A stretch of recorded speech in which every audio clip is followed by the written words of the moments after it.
The word woke was first initially used by Black Americans and Black communities in general during the 1940s to fight against racism and social injustice throughout key moments of history.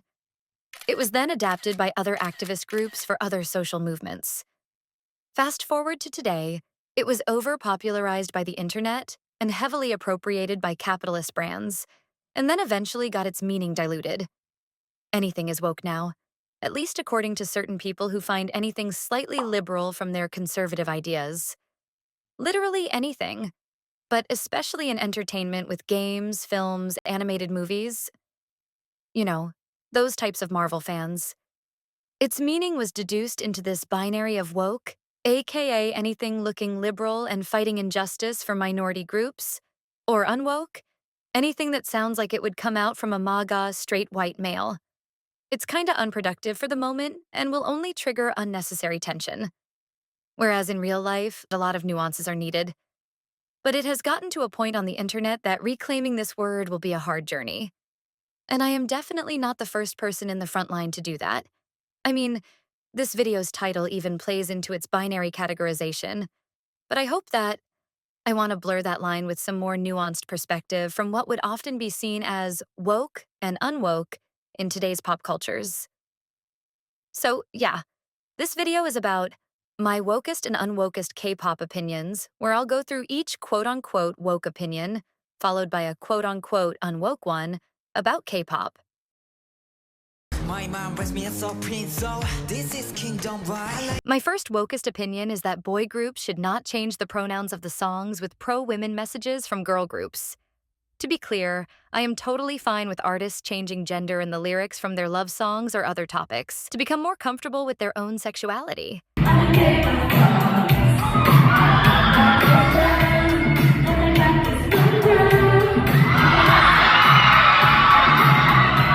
It is completely valid, even though there's a conversation to be had about how female artists are often more willing to commit to the original than male artists. She knows it's too late as we're all. However, when the song is literally about empowering women, and specifically addressing women's struggles in this patriarchal system, making it into male-centered lyrics is dismissing the message and movement that the female artists are trying to deliver. I think Idol's songs are a prime example of this with songs like Tomboy, Nude, and Queen Card. Neverlands have been screaming to a lot of boy groups for changing from Queen Card to King Card, Queendom to Kingdom. Again, this is not necessarily criticizing the boy groups themselves, because they are just the front face of a capitalist machine behind them, but more about this overall culture that we are experiencing. There are two obvious ways to address this. Number one is just selecting other songs from girl groups to cover because no one would have a problem if you want to be no homo and kiss a girl instead of a guy. Or number two, you can just keep the original lyrics and embrace the identity of being a woman for 3 minutes. It's really not that hard. Female artists have done this multiple times because they understand that it's sometimes not about the genders or the person singing it, but about the emotions and the messages being delivered. And I wanna go out with you. Where you wanna go? Find a little spot, just sit and talk, looking pretty. Follow me. My first quote-unquote unwoke opinion is that I have no problem with the idol rapper in the K-pop industry. Look, I am Asian and not Black, so saying this might sound very anti-hip-hop and anti-rap culture. Obviously, a real rapper writes their own lyrics and creates their own flow. They should obviously get more credited than the one who doesn't. And in addition, K-pop has a long history of appropriating Black culture while also being racist and anti-Black, so a lot of people in the Black community have side-eyed a lot of K-pop rappers. Because there are often two types of K-pop rappers that get criticized. The first type is the one who often tried to imitate Black style, Black fashion, Black flow, and even use Blasant or AAVE to make them sound and look swagger. Even though they can deliver and replicate the flows, the core of rapping is the lyrics and storytelling skill, which a lot of rap fans can clock right away, which one has it and doesn't have it. But K-pop fans often praise them as the strongest rappers ever in K-pop, whereas truly competent rappers that are non-Black don't have to put that Black mask on and truly focus on their pen. Like Miyeon, for example. Now, on the other hand, my defense goes to the second type of idol rapper, which is the fast-reading one who no one really takes them seriously as rappers. And they are just there to fill in the position or in a verse of the K-pop formula. I do believe there's a conversation to be had about most K-pop songs just having a rap verse for the sake of having a rap verse, which does not add anything to the song. But sometimes those fast-reading ones do eat those, like Irene's verse in Dum Dum,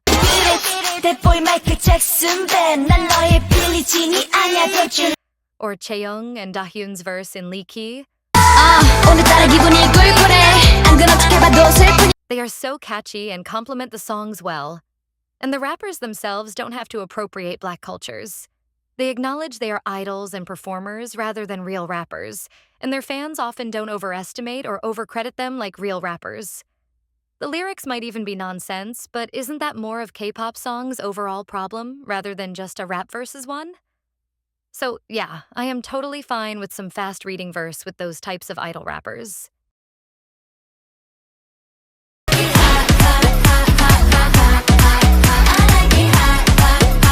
My second Wokest opinion is that I don't care about how many Korean members it takes for a group to be considered K-pop. Of course, I am not talking about groups that are obviously trying to position themselves as global groups like Katsai or Vicha, but more so the K-pop groups like Idol or Baby Monster, where half or more of the groups are non-Korean, or even Black Swan, where none of the current lineup are Korean. For me, if they are under a Korean company, follow K-pop formula, have enough Korean lyrics in their music, and obviously market themselves as a K-pop group, they are K-pop enough for me. I know that for the majority, we still consider these groups to be K-pop, but I sometimes see this rhetoric of, a group needs to have this certain number of Korean members to be called K-pop, kinda similar to the conversation of, a K-pop song needs to have this certain amount of Korean lyrics in order to be considered K-pop. This mostly comes from Koreans, or old first-gen and second-gen K-pop stans. Especially during the time when Ideal lost Soojin and had 3 foreign members over 2 Korean ones, Aeon left Baby Monster for a few months and left a ratio of 4-2 among the group's nationality, or when Black Swan changed most of the lineup. And to that, I would say, you can't be greedy like that. You can't just expect K-pop to grow massively by capitalizing, appropriating, and taking inspiration from other cultures, and then not expecting some globalization within itself. K-pop is an industry literally built on the mix of different culture. The idol system from Japan, hip-hop genre and style from Black Americans, and then later on, K-pop groups even try to use as many English lyrics as possible to position themselves in the West, and incorporate genres from other continents into their sound like amapiano, UK garage, reggae.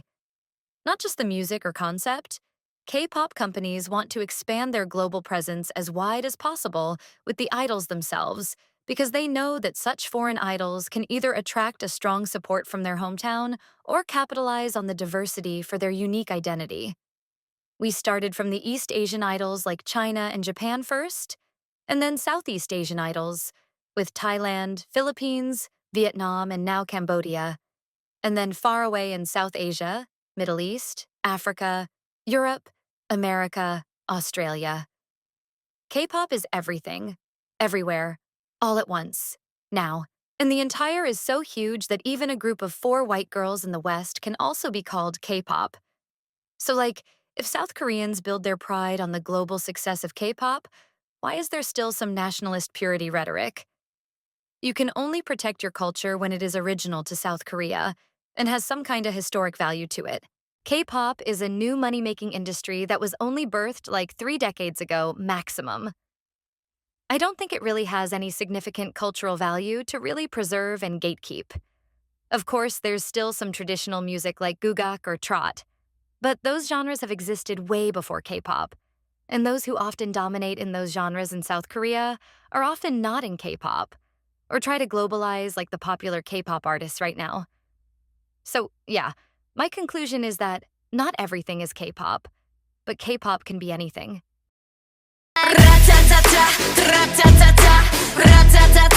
My second Unwokest opinion is that the general public shouldn't have to listen to the entire discography of a group in order to come to a conclusion of whether they should like the group or not. I know. You should not judge a book by its cover or a group's music based on their title tracks, are the defense that fans throw around a lot when a non-fan expresses a negative opinion or generalizes a group's discography based on their title track. But as someone working in marketing and communication, the medium that you chose to express your artistry to your audience matters. The title tracks are title tracks for a reason. They are pushed as singles and always accompanied with visual concepts. They should be promoted to not just showcase the best of what the artist can give, but also the most authentic image that the artist wants to position themselves among the public. I understand that when capitalism comes into play, this decision will become more complex. For example, YG just keeps recycling the formula for Blackpink's title tracks because they knew that the general public will just eat it up every time, and that formula has brought them so much success and money. Meanwhile, Blinks always have to scream to everyone to listen to their B-sides, and that they are more than just some empty choruses, girl crush concept, and onomatopoeia lyrics. But at the end of the day, if you chose money and success over artistry, of course the general public will perceive you based on that decision. The general public is very different from your fandom. They don't intentionally dedicate time to search for your album and listen. They will decide whether they like it or not based on your most promoted song, or even just a few seconds of it. Therefore, if you want to show that your discography and concept is diverse, show it in the title track. If you want to position yourself as a high-quality music group, show it in the title track. If you want to position yourself as loyal to a solid identity, show it in the title track. On the other hand, I can also see that overgeneralizing a group's vast discography based on just a few moments can be reductive, and there's a problem with K-pop fans often consuming everything quickly, and only on a surface level and not digging deep enough into the artistry. We should also work on that. But zooming out, the art of selecting a good title track and communicating to the general public is not something that every group masters, and fans defending them will only cause more harm than good. Stop 이름은 버려 Mr. Rover. My third Wokest opinion is a bit goofy, but I don't care about Miyeon feminizing boy groups' choreography. So, for the ones who don't know, a lot of boy groups members are criticized for masculinizing girl groups' choreo when they are doing dance challenges together. And to defend them, a lot of boy group stans bring Miyeon in and say, why do people have problems with male idols masculinizing girl groups' choreo, but then praise female idols feminizing boy groups' choreography? And to that, I'd say, among a long list of female idols, Miyeon is the only one doing that, because she is a femme girly pop. Most of the other female idols are always catching up with their male peers when doing dance challenges with them. Meanwhile, we cannot say the same thing about male idols, right? There are a lot of examples of male idols masculinizing girly pop and feminine dance moves. To be clear, I don't think it's that big of a problem, nor blame the male idols, because at the end of the day, dance challenges are never that serious. It's just an exchange for idols to interact with each other and promo their songs. But I also do think it sits at a larger scope of how male idols are often scared of displaying some femininity in this patriarchal system.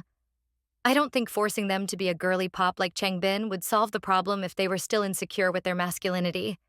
But let's just make more room for them to feel safe to be feminine.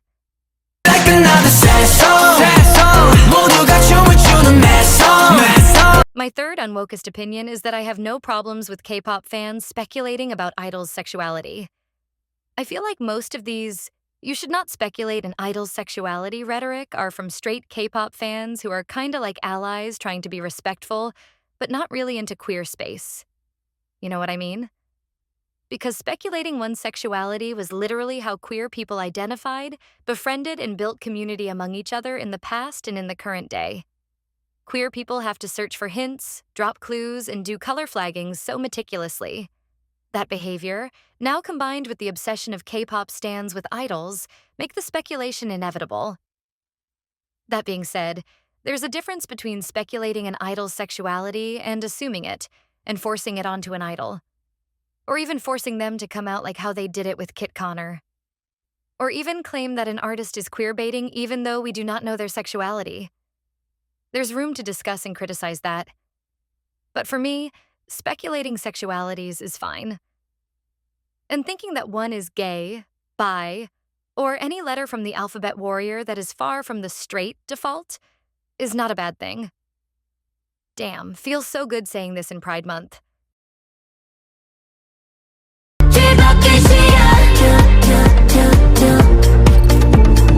My fourth Wokest opinion is more of a list of diversity among K-pop that I want to see more in the future. I will just say it without any explanation. Blasian idols, co-ed groups, K-pop groups debuting with all member over 30 years old, married females idols who are active and successful. Same with female idols with child or pregnancy. All openly queer idols that can still be successful. Mid-tier girl groups, plus-size idols, especially female idols, no plastic surgery groups, openly disabled and neurodivergent idols, vocally competent idols in the new jeans, body-haired idols, especially female idols. My fourth Unwokest opinion is that an idol cannot be skinny if they want to be a strong performer in the West.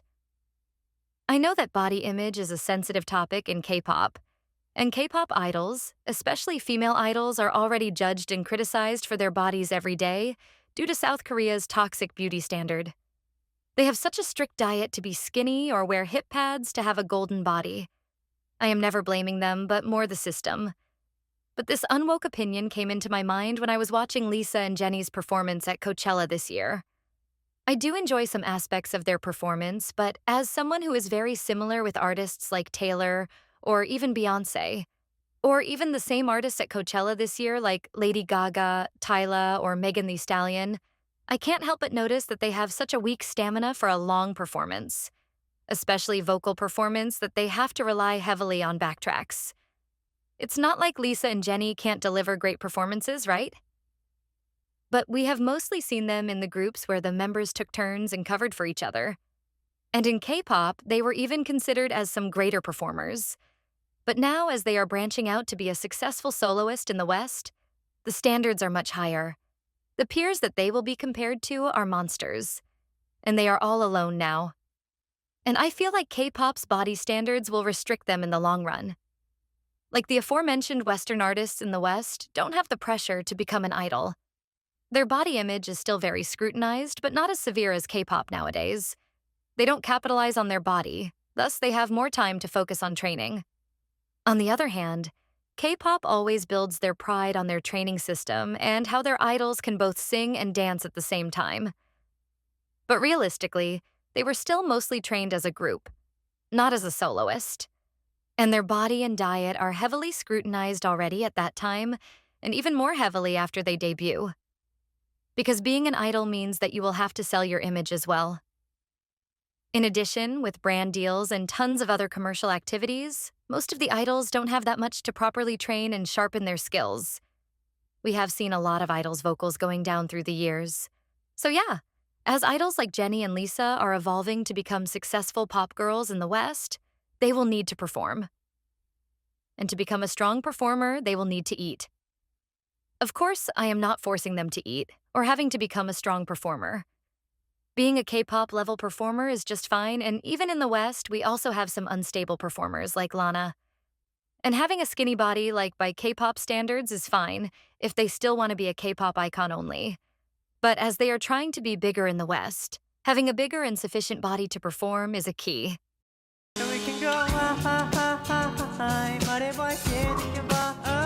My fifth Wokest opinion is that I don't like survival shows and think that they are designed to rig the results, and I don't get why people just keep watching them. Like, the whole point of survival shows was to form a group, right? Do you think the producer and the company just magically wait for the lineup and create a concept suitable and tailored for the member? No, capitalism will never wait to profit off people. They have all planned it prior, and even have the ideal lineup all way before the show air. They strategically scout the talents, aka the contestants, to join the show and try to pave an easier way for them to the lineup. That's why we see unfair judges, evil edits, and rigged votings that even went against the law. I never watched any survival show, but already know their scandals way more than its content. And not to mention, the criterias of this competition are not even only talent or concept synergy, they are also about their visual, personality, and even reality show skill. I will just say it. They are dumb and reductive. People can say, Isn't that the same as the normal training period in K-pop? No, this one profits off viewers. That's why the frauds who tried to rig the system were put in jail. And the normal training system at least doesn't display an evil edit the lost contestant identity and vulnerability to the public. That being said, when the survival show is done and the group debut, I try my best to separate them from that survival show. At the end of the day, what matters more is how you can perform after your debut. You can rig easily in a controlled environment like survival shows, but now can you truly compete in a complex market with bigger competitors? If you can do it, then I will give credits where it's due. Boy, gonna diss me, boy, I'm so pissed, boy, gonna miss me. My fifth unwokest opinion is that I do have problems with the Westernization of K-pop. I know. K-pop has always been westernized, especially by African American culture. But my problem is that Westernization process was not the inspiration itself. We should totally pay credit to the origin where it's due, but rather how it is executed and forces to sacrifice a lot of K-pop groups and idols' artistry and musical identity in order to pander to Western audiences or catch up with global trends. There are a lot of waves of Westernization in K-pop across different generations, each with different influences. And more often, the groups that debuted right in that wave have a smoother sail to ride on that wave than the older groups who are familiar with the old climate and now have to adapt. They have to sing more English songs, even though most of the members are only fluent in Korean, and were only singing in Korean before. Or how their title track, that was written by the group's members who could write authentic lyrics in Korean, now got replaced by some English lyrics by some white dudes. And more than just lyrics, it's also the music as well. A lot of these K-pop companies still think that Western audiences like Disney Channel music or generic pop, and then give their idols such a kids' bop reject songs or elevator music songs that ruin their discography so much. Or even the choreography. Why force the little kids to twerk and shake their asses when they are either inappropriate or the members do not know how to do it properly? I get that the entire existence of K-pop was to profit off multiple cultures to reach that global appeal and commercial success, Raw capitalism! so eventually it will end up this way. But I also see that within those money-hungry machines, there are genuinely authentic artists and creative minds being hurt by this. So my conclusion is that I am not discouraging K-pop artists to not get westernized or being inspired by Western artists anymore, because it's inseparable, right?